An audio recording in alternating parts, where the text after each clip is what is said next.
मुझे आपसे बात करनी है एक बहुत इंपॉर्टेंट टॉपिक पे। वो टॉपिक जिसकी वजह से मैंने ये चैनल बनाया था और मुझे बात करनी थी हर पीएचडी वाले बंदे से जो कहीं ना कहीं फंसा है, दुखी है, परेशान है और शायद उसको पता भी नहीं है। शायद आगे जाके उसे पता चलने वाला है कि क्या होने वाला है उसकी लाइफ में, या कि पीएचडी उसकी हेल्थ के लिए कितना घातक हो सकती थी। आई वांट टू से कि हर कोई आजकल मेंटल वेलबींग के बारे में बहुत बातें करता है। हम सबको पता है स्ट्रेस क्या होता है, डिप्रेशन क्या होता है, एंजाइटी क्या होता है, लेकिन हमें लगता है कि हम पीएचडी कर रहे हैं, हम एक ऐसी कम्युनिटी से आ रहे हैं जो बहुत ज़्यादा पढ़े लिखे लोग हैं, बहुत समझदार लोग हैं, और इतना तो हम समझते ही हैं यार, हमें तो पता चल जाएगा।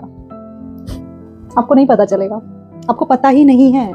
मैंने देखा है मेरे आसपास के मेरे कोलीग्स, मेरे जूनियर्स, लोगों को पता ही नहीं चल पाता है। मेरी दिल्ली से पीएचडी थी और बहुत नॉर्मल है ये समझना कि हाँ यार, दिल्ली का तो एनवायरनमेंट ही ऐसा है, पोल्यूशन है, स्ट्रेस है, ऐसा है सब कुछ कि यहाँ बीमार हो जाता है इंसान। हम लोग डिप्रेशन को अच्छे से समझते हैं, हम स्ट्रेस को अच्छे से समझते हैं, लेकिन आप ये नहीं समझते हैं कि आपको भी ये हो सकता है। और लोगों ने इतना नॉर्मलाइज कर दिया कि पीएचडी है तो स्ट्रेस तो होगा ही ना यार, ठीक है। बट क्या आपको पता है कि रेगुलर स्ट्रेस लेने से आपकी बॉडी पे कितना असर पड़ता है? क्या आपको पता है जब आप स्ट्रेस में रहते हैं आपका दिमाग एक सर्टेन प्रेशर में रहता है और आपकी पूरी बॉडी की एनर्जी लग जाती है उस दिमाग को शांत करने पे। उसकी वजह से आपकी इम्यूनिटी इतनी कमजोर हो जाती है कि आपको रेगुलर कोई ना कोई बीमारी होने लगती है। कई बार तो ऐसी बीमारियां होती हैं जो आपको पता ही नहीं चलेगा कि वो स्ट्रेस की वजह से हो रही है।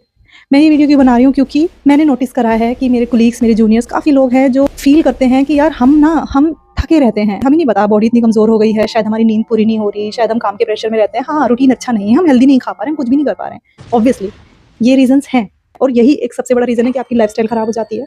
आप हमेशा डेडलाइंस के प्रेशर में रहते हैं, उसके साथ साथ आपकी बॉडी को आदत पड़ जाती है स्ट्रेस में रहने की। इस पूरे सिनेरियो को बोलते हैं क्रोनिक स्ट्रेस। क्रोनिक स्ट्रेस में क्या होता है कि आपकी बॉडी इतने लॉन्ग टाइम से स्ट्रेस में है कि अब वो नहीं झेल पा रही है, और वो छोटा हिंट करके आपको समझाना चाह रही है, please give it some attention, please take care. तो अगर आपको कोई भी बीमारी बार बार हो रही है, या फिर कोई नई बीमारी जनरेट हो जा रही है, आपको हर 6 महीने में कोई ना कोई नई बीमारी मिल जा रही है, तो किसी भी बॉडी पार्ट में, लिटरली कोई भी कैसी भी बीमारी, even knee pain, back pain, बाल झड़ना, आँख दुखना, कम दिखना, कुछ भी, सब रीजन इसी वजह से हैं कि आपकी इम्यूनिटी वीक हो रही है, आपकी लाइफस्टाइल खराब है, आप एक क्रोनिक स्ट्रेस में हैं।